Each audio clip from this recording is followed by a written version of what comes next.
누가복음 24장 말씀을 다시 찾게 됐죠.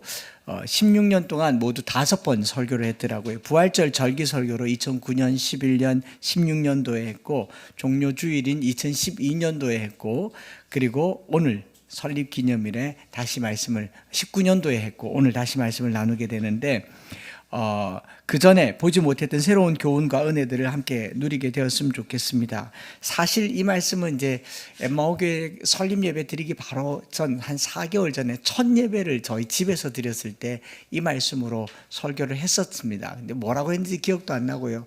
워낙 많이 그날도 울어가지고, 오늘은 우리가 내기를 했거든요. 울지 않기로. 울면은 내놓은 게 있어가지고.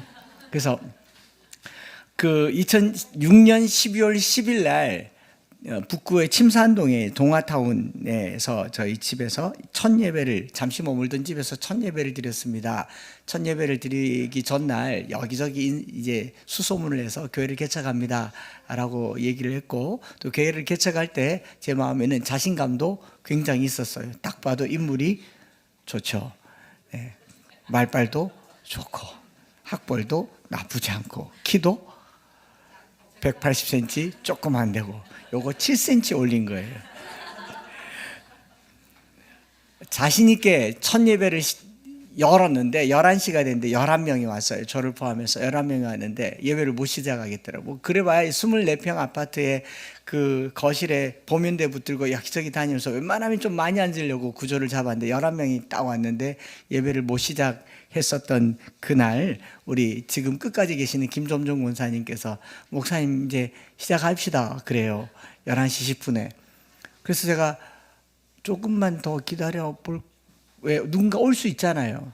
그런데 제 마음속에 정말 섬광같이 제 마음에 크게 이제 두들겼던 소리가, 야, 한 목사, 너는 예배 때 누구를 기다리냐?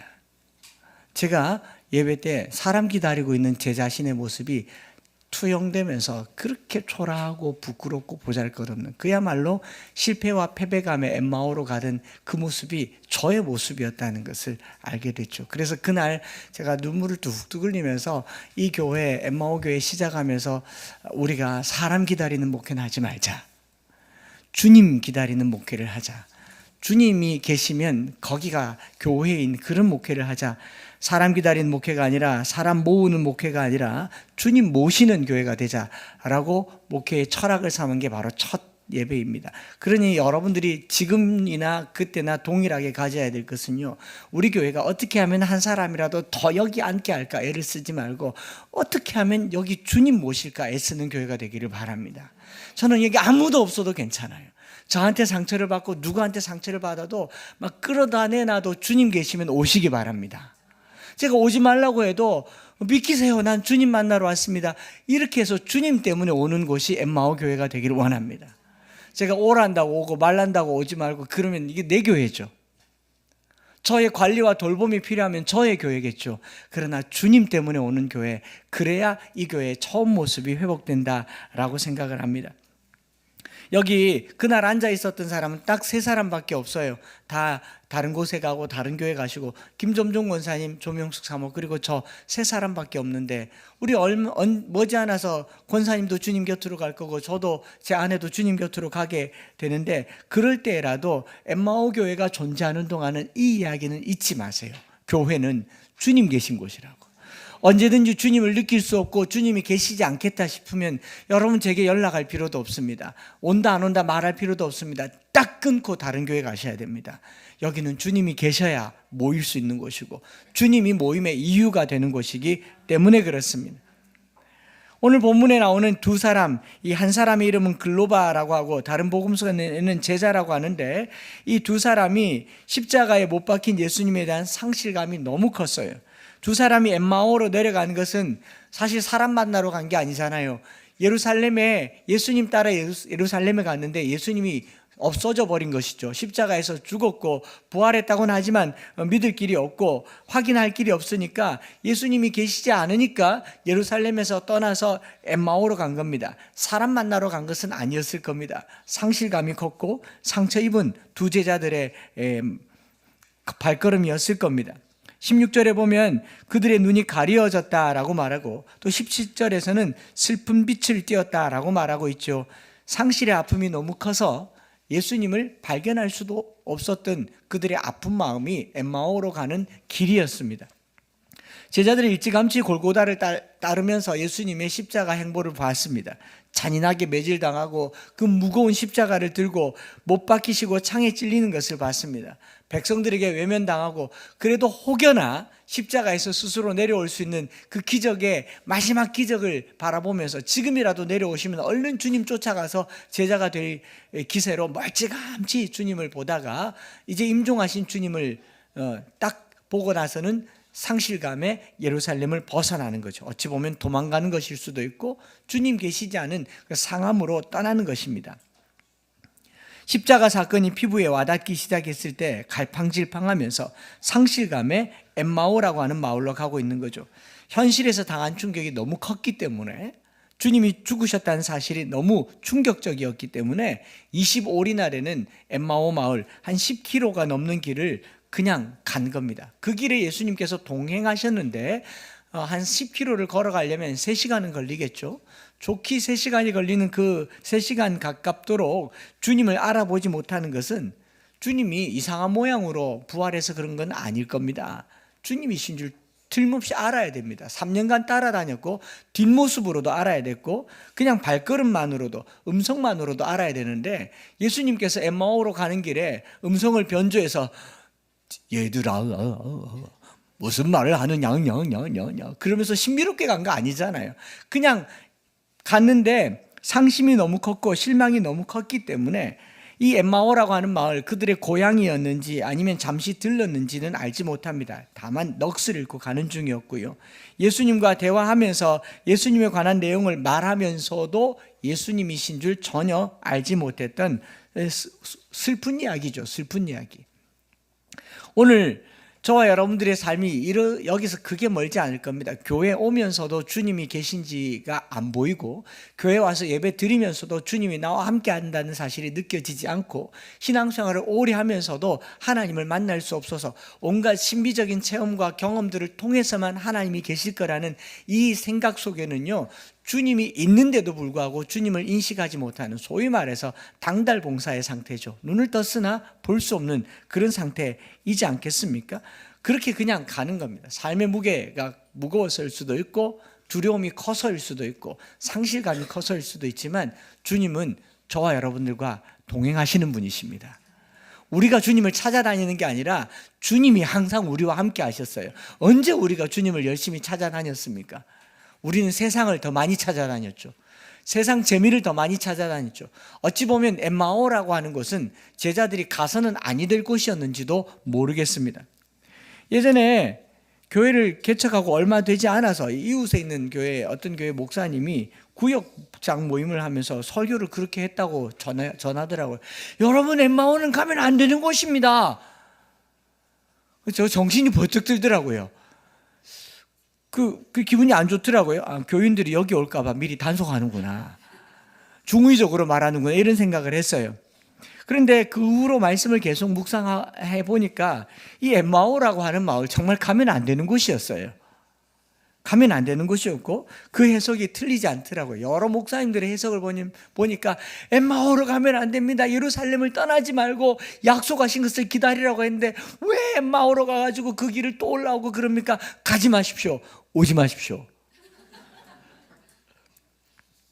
본문을 자세히 들여다보면 제자들이 엠마오로 간 이 행보 자체가 정상적인 걸음은 아니었다라는 걸 알게 됩니다. 예수님이 유월절 전에 잡혔고요, 유월절을 지나고 부활하셨잖아요. 그럼 이 시기가 어떤 시기냐면 무교절 절기 기간이에요. 무교절이라는 말은, 유월절과 무교절은 전체 8일 되는 큰 이스라엘의 명절로서 예루살렘 반경에 있는 25km, 반경 25km에 있는 모든 남자들은 예루살렘에 와서 유월절과 무교절을 지키며 무교병의 떡을 먹으면서 그 절기를, 이스라엘의 해방을 축하하는 축하의 날이에요. 거기 있어야 되는 게 맞습니다. 정상이에요. 그런데 예수님이 돌아가셨고 부활의 소식을 듣긴 들었지만 믿기지는 않고 상실감이 너무 커서, 혹은 두려워서 죽을까 봐 예루살렘을 떠나서 엠마오로 내려갔던 두 제자의 이야기가 본문의 기록입니다. 그리고 이 기록은 여기밖에 나오지 않습니다. 엠마오라고 하는 이름도 신구약 성경 통틀어서 여기밖에 나오지 않아요. 그 말은 별로 중요하지 않은 이야기다라는 수가 있고, 어찌 보면은 진짜로 가지 말아야 할 곳이었을 수도 있는 것이죠. 이 두 제자의 입장에서 이야기를 다시 한번 풀어보려고 하는 겁니다. 예수님께서 예루살렘에 입성하셨을 때 3년을 따라다니던 제자들은 이제 때가 된 줄 알았습니다. 종려나무 가지를 흔들면서 호산나 다윗의 자손이여 외치고 자기 외투를 벗어서 예수님 길을 깔고 낙이 타신 주님이 드디어 메시아가 되는 줄 알았습니다.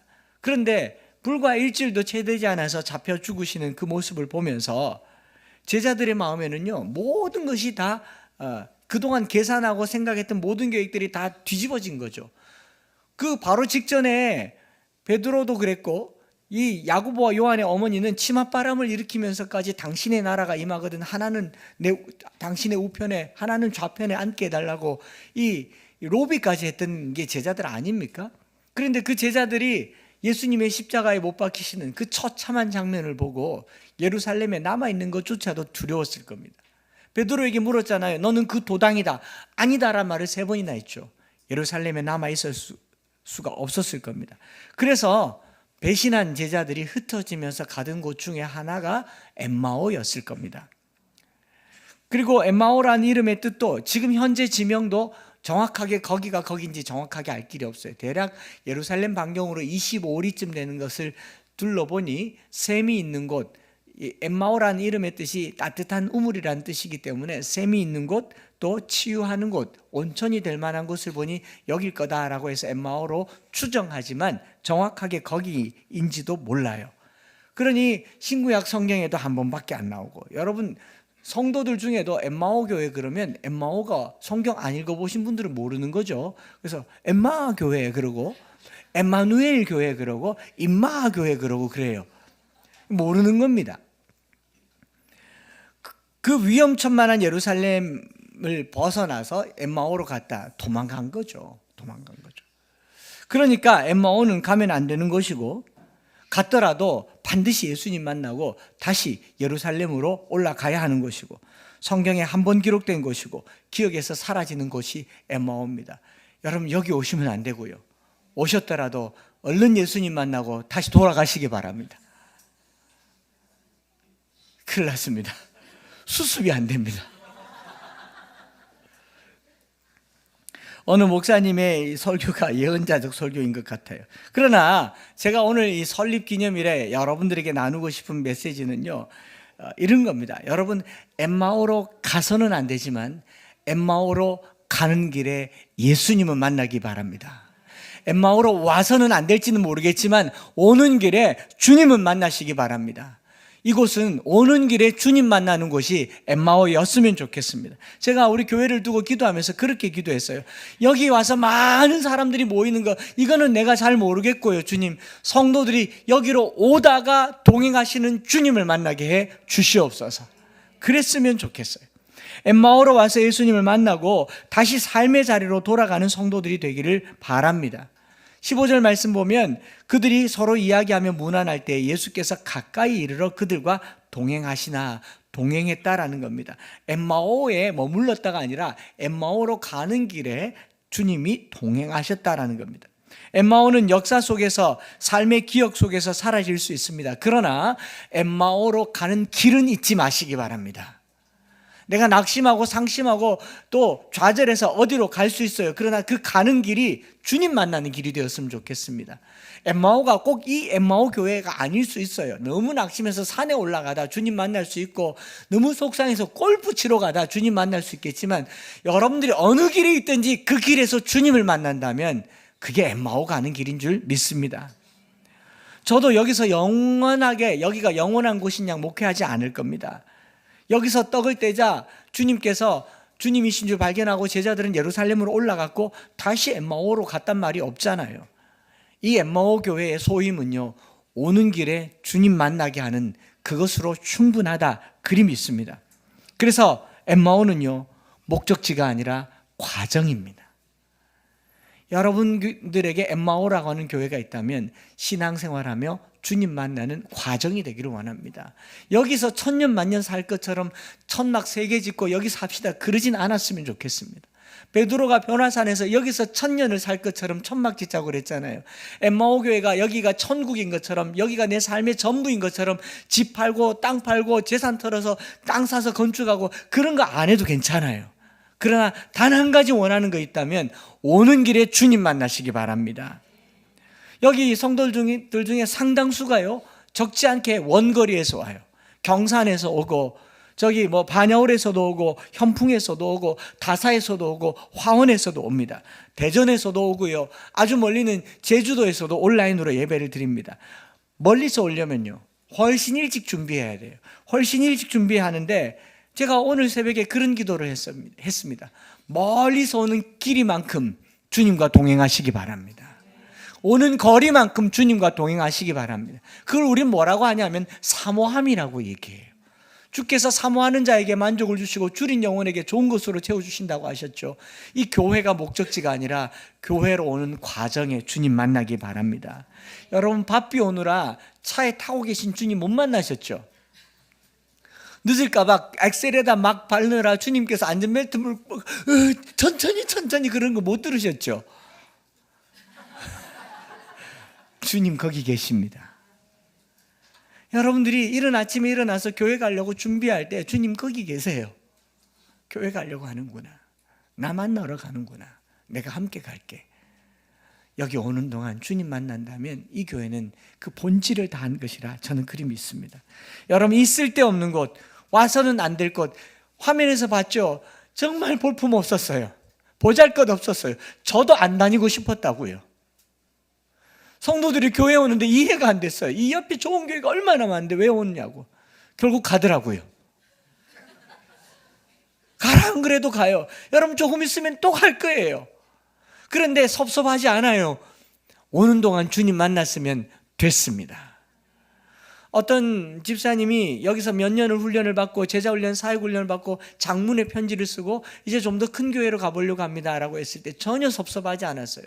엠마오 교회에서 받았던 훈련 잊지 않겠습니다, 지나가면서 다시 오겠습니다, 전혀 섭섭하지 않았어요. 왜냐하면 이 교회는 목적이 그거지 않습니까?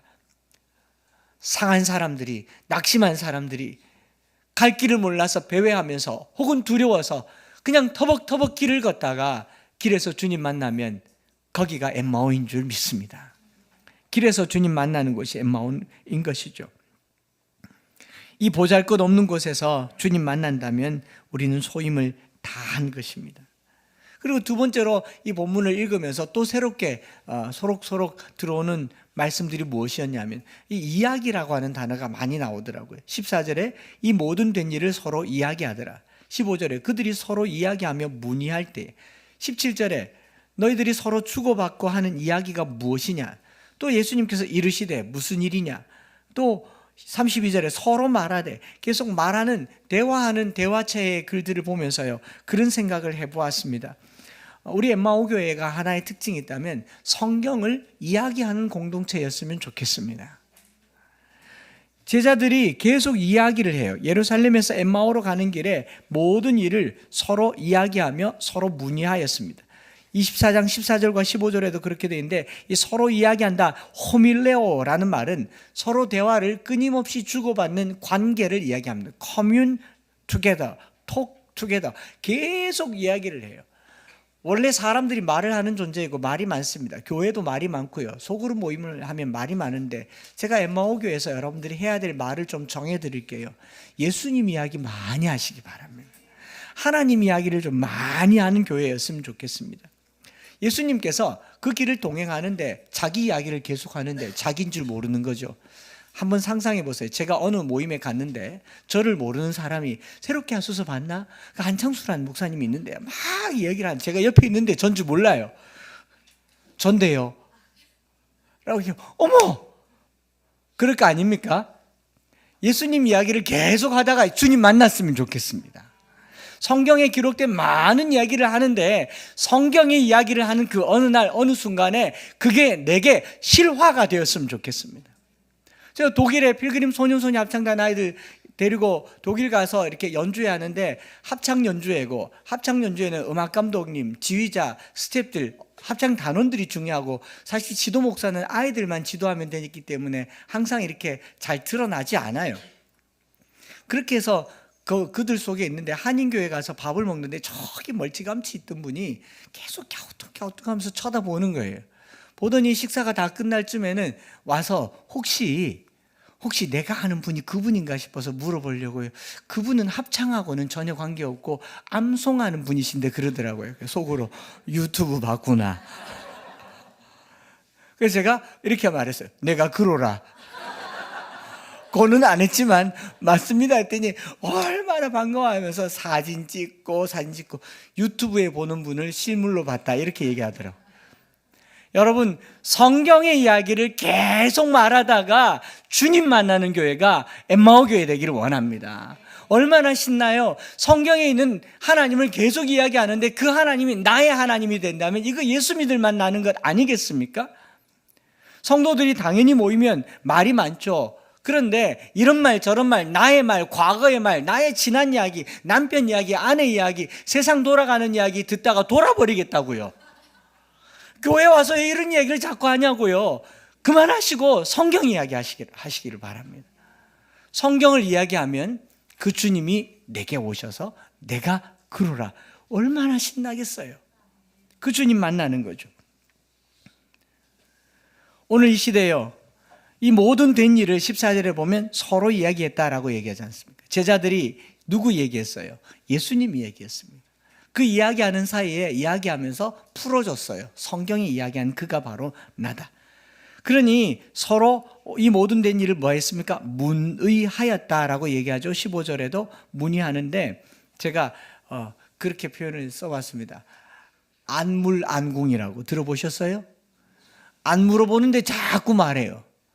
안 궁금한데 자꾸 얘기하는 사람을 우리는 꼰대라고 얘기합니다.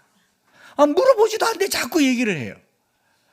그런데 많이 물어보고 많이 궁금한 공동체, 제자들이 예수님 이야기를 하면서 진짜 살아나셨겠나? 진짜 성경 있는 그분이 맞나? 참 선지자가 맞나? 계속 물어보니까 주님이 내다 라고 얘기하지 않습니까?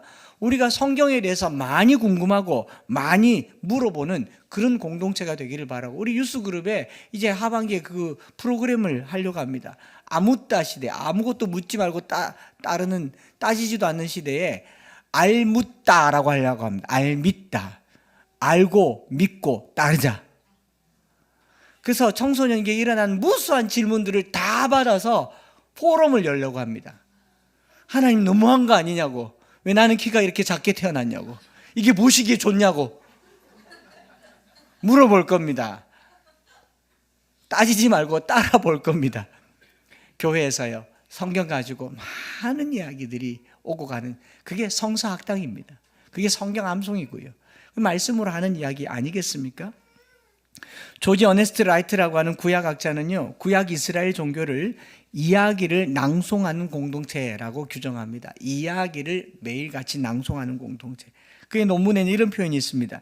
이스라엘은 예배 속에서 다양한 방법으로 하나님을 기렸는데 하나님의 창조 사건 안에서의 계시를 반복해서 이야기함으로 그 이야기를 기록한 거룩한 문헌이 탄생하게 되었다. 오늘 우리가 읽는 성경은요, 어느 날 아침에 하나님께서 계시해서, 우리가 뭐 축자 영감이 아니라 기계적 영감이라는 표현을 쓰잖아요. 받아 써서 기록된 성경이 아니에요. 이 성경은 하나님이 저자에게 영감해서 끊임없이 대화하게 했습니다. 하나님이 이렇게 말했다, 이렇게 말했다, 이렇게 말했다. 여호와께서 이르시되, 많은 이야기들이 회자되다가 어느 날 기록된 글이 바로 성경이 된 것입니다. 오늘 저와 여러분들이 성경의 이야기를 많이 이야기할 때 기록된 글이 육신이 되어 우리 가운데 거하실 줄 믿습니다. 성경을 이야기하는 공동체가 우리 엠마오 공동체. 그래서 이것을 어네스트 라이트는 이야기 신학이라고 얘기합니다. Theology of Recital이라고 얘기하면서 반복해서 이야기하는 신학. 여러분들 하나님이 하신 일을 반복해서 이야기할 때 그게 신학이 되는 겁니다. 끊임없이 이야기하는 거죠. 오늘 교회예요. 이야기 많아요. 사람 이야기 많습니다. 정치 이야기 많고, 또 사고 파는 이야기 많고 세상 돌아가는 이야기 많습니다. 집안 이야기 많고요. 남편 이야기 많고요. 아내 이야기 많습니다. 이런 많은 이야기를 너무 저한테 하려고 안 하셔도 돼요. 제가 그거 안다고 뭘 어떻게 해줄 수 있겠습니까? 요즘 제게 오는 이메일이나 문자는 어떤 내용인지 아십니까? 상상을 초월합니다. 차마 열 수가 없어요. 그들에게 그렇게 말하고 싶어요. 성경 보시라고. 성경 보시라고. 또 하나님께서 우리의 삶의 여정 속에 자기 이야기하라고 이야기거리를 많이 만들어 주셨어요. 왜 그런지 아세요? 그거요. 책 만들려고요. 하나님이 한 인생의 역사한 이야기를 엮어서 책 만든 게 롬파리판 아닙니까? 할렐루야. 사람들이 롬파리파를 읽거나 새롭게 소설을 보고 저를 칭찬한 적은 한 번도 들은 적이 없어요. 참 하나님 대단하시다. 어떻게 저런 향촌동 구석에서 사람 만드시는지 하나님 솜씨가 기가 막히다. 하나님 이야기 아닙니까? 저 가난한 데서 어떻게 저런 사람이 날 수 있는가? 하나님 참 위대하다. 하나님 이야기 아닙니까? 우리 삶에 하나님 이야기 많이 하라고 들려주신 것이 성경이고 이게 내 삶의 현실이 되면 책이 나올 줄 믿습니다. 여러분 그 책 내시기를 바랍니다. 우리 이야기가 하나님 이야기로 일색될 때 주님이 거기 동행하시면서 말씀을 풀어주시고 그 말씀이 우리의 삶의 육신이 되는 그런 은혜가 있기를 축복합니다. 예수님과 제자들이 3시간이 넘도록 모세의 글과 선지자의 글로 토론이 가능했던 것은요, 그들이 성경을 이야기했기 때문이에요. 제자들이 이제 뭐 먹고 살까요? 주님 없는데 어떻게 살까요? 이제 누구를 따라야 됩니까? 이런 거 묻지 않았어요. 어느 교회 갈까요? 이런 거 묻지 않았습니다. 모세의 글과 선지자의 글에 기록된 것을 주님이 밝혀주셨잖아요. 나중에 제자들이 이 결론을 어떻게 마무리 짓는가 하면 32절 말씀을 보시면 그들이 서로 말하되 길에서 우리에게 말씀하시고 우리에게 성경을 풀어주실 때에 우리 속에서 마음이 뜨겁지 아니하더냐. 풀어주실 때 디아노이고 오픈이란 말이에요. 성경을 열었다라고 얘기합니다. 예수님께서 성경 들고 다니지 않았겠죠. 고대사의 두루마리는 모세오경만 이만큼 큰데 머릿속에 있는 성경을 풀어주셨는데 디아노이고 오픈했는데 마음이 뜨거워졌고요. 이 풀어준다 디아노이고란 말이 어디에 쓰였는지를 보니까 또 놀랍게도 31절 말씀 보면 떡을 가지사 축사하시고 떼어 그들에게 주시니 그들의 눈이 밝아져 디아노이고 눈이 열렸다라는 거죠. 말씀이 열리니까 눈도 열리는 줄 믿습니다. 같은 어휘를 쓰는 겁니다. 이거 의도적인 표현이에요. 그래서 마음이 뜨거워진 겁니다. 떡을 떼서 눈이 밝아지기도 했지만 말씀이 열렸으니 눈이 열린 겁니다. 한 주를 살면서요, 성경 보시고 성경으로 사시고. 제가 어제 어느 순모임을 보면서 일주일 동안 빵장이요 이런데 충격을 먹어서 주보를 못 발행할 뻔했습니다. 나중에 그거 아닌 거 확인했지만 있을 수가 없는 일이죠. 어떻게 정죄하려는 거 아니에요. 성경을 열어야 눈이 열립니다. 성경을 열어야 마음이 뜨거워지는 겁니다. 우리 교회가 엠마오 교회가 존재하는 이유는요, 밥 잘 먹고 친교 잘하고 열심히 직장 생활하는 것이 아니라 성경을 이야기하는 것이 엠마오 교회가 되기를 축복합니다. 그래야 눈이 열리고 가슴이 뜨거워지는 곳 엠마오 교회이기를 바랍니다. 한 가지 더 말씀드리면 눈 떠진 제자들이 뭘 합니까? 이제 다시 삶의 자리로 올라가요. 다시 삶의 자리로 돌아가는 곳, 이게 예루살렘인 것입니다. 생명의 떡을 떼고 눈을 뜨고 삶을 떼어 생명을 나누어 다시 삶의 자리로 돌아가게 하는 곳. 저는 이 엠마오 교회가 사람 모으는 교회가 아니기를 바랍니다. 사람 모으기 위해서 여러분들을 관리하는 교회가 아니기를 바랍니다. 저는 여러분들을 멤버십을 관리하는 회사의 직원이 아니에요. 저는 여러분들을 많이 만들어서 이윤을 창출하고 교회인을 크게 늘려서 교회를 크게 경영하는 기업의 경영인도 아닙니다. 이 교회는 없어져야 마땅한 교회일 겁니다. 유일하게 존재할 이유가 있다면요, 여기라도 오다가 주님 만난다면 여기가 필요해요. 여기 오는 길에 주님의 이야기를 많이 한다면 여기가 필요해요. 여기를 중간 기착점으로 삼아서 다시 힘을 내어서 삶의 자리로 돌아갈 용기를 얻는다면 이 교회는 필요합니다. 여기서 말씀을 떼어서 눈이 열리고 마음이 뜨거워지면 삶으로 돌아가셔서 아내에게, 남편에게, 가정에게, 자녀에게, 그리고 직장에게 뜨거운 삶을 살아드리는 부활을 전하는 여러분들 되시기를 바랍니다. 모이려고 애를 쓰지 마세요. 흩어지려고 모이는 곳이 엠마오 교회가 되기를 바랍니다. 저 여러분들이 더 많이 모인다고 더 좋아졌다고 아이고 좋다 그러지 않습니다. 여기 오래 있을까 봐 걱정입니다. 빨리 가세요. 밥은 먹고 가세요. 여기서 떡을 떼어서 가는 것이죠. 33절부터 35절까지 그렇게 나와 있지 않습니까? 곧 그때로 일어나 예루살렘에 돌아가 보니 11 제자와 곧 그때로 일어났습니다. 이 곧 그때가 언제냐면 이미 날이 저물었잖아요. 3시간을 내려왔는데 해가 졌습니다. 산길에 해가 졌는데 바로 그때로 일어났어요. 눈이 열렸거든요. 마음이 뜨거웠거든요. 가만히 있을 수가 없어요. 빨리 가고 싶은 거죠. 지금 이 말씀을 듣는 동안 여러분 가슴이 뜨거워져서 빨리 남편 맛있는 밥 해주고 싶거든. 얼른 가시기 바랍니다. 머릿속에 내가 지금 빨리 누군가에게 화해를 하고 싶으면 얼른 가셔야 돼요. 가슴이 뜨거워서 가만히 있지 않는 것이 이 교회이기를 바라는 거죠.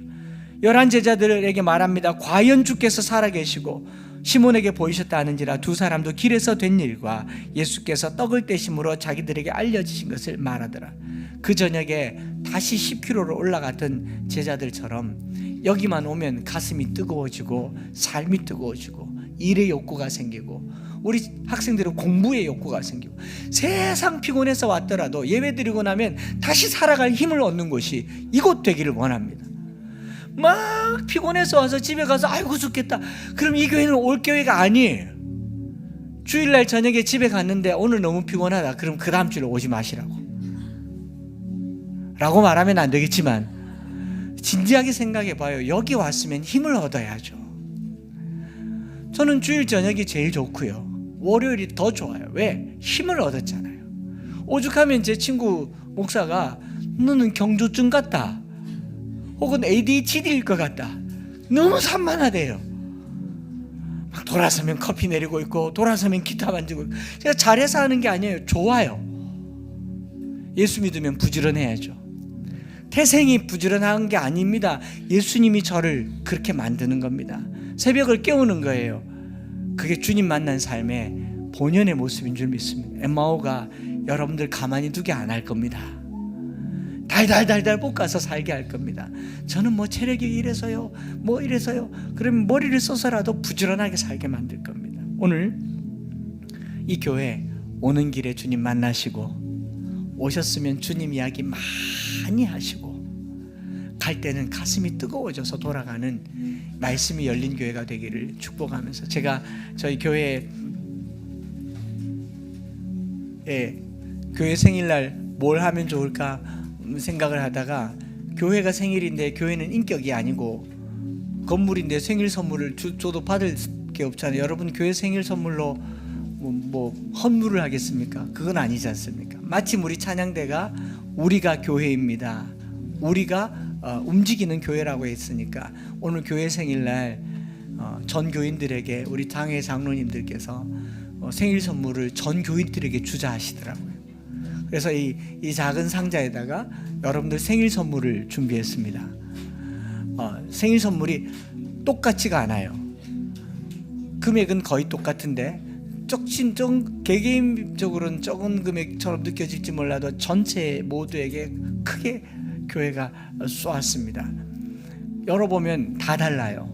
어린아이부터 어른 모두가 다 가지셔서 집에 가셔서 오픈식을 해보시기를 바랍니다. 어떤 박스에는 제 머리카락 하나가 들어있을 수도 있고 제 양말 한 짝이 들었을 수도 있고 복불복이겠죠. 그런데 요는 여러분들이 생일이니 생일 축하드립니다. 여러분 1년에 2번 생일을 맞는 거죠. 내가 육체적으로 태어난 생일, 교회 생일. 이 교회 생일 때마다 여러분들이 축하받으시고 축복받으시고 여러분 축하드리고 고맙습니다. 나갈 때 안 받고 나갈까 봐 우리 장로님께서 이것도 깨알같이 다 나눠주시려고 축도하기 전에 지금 나눠주려고 합니다. 이게 뭐냐면 떡을 떼어 축사하사 제자들에게 줄 때 눈이 떠져서 주님이신 줄 알게 될 줄 믿습니다. 그래서 떡 떼는 심정으로 우리 장로님들께서 하나씩 나눠줄 때 여러분 곁에 계신 주님 만나시기를 바랍니다. 찬양 드리면서 우리 선물을 좀 나눠드릴게요.